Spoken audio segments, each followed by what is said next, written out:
sulla serra e sento il vento, tra le colline dolci e lento, modificano con il ferro e il vetro l'anima di questo posto amato.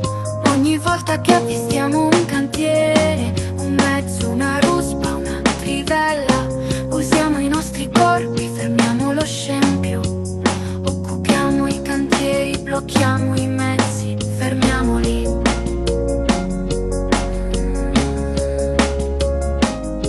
Solare splende sopra i campi, fotovoltaici distruggono gli spazi, arcaico il sapore va perdendo, unico paesaggio di morte sparendo.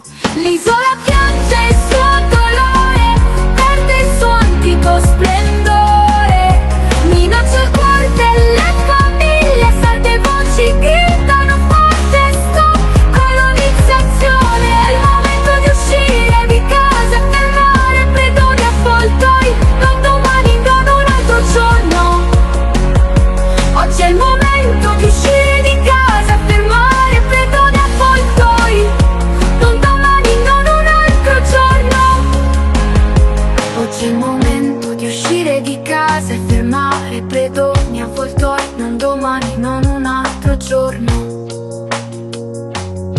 Oggi è il momento di uscire di casa e fermare predoni avvoltoi, non domani, non un altro giorno.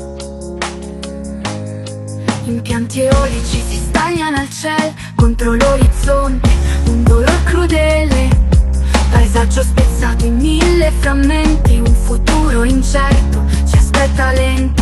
Ora il furto di suolo, la trasformazione delle zone agricole in aree industriali, disboscamenti per fare passare i mezzi, acciaio, silicio e alluminio al posto degli alberi e degli orti.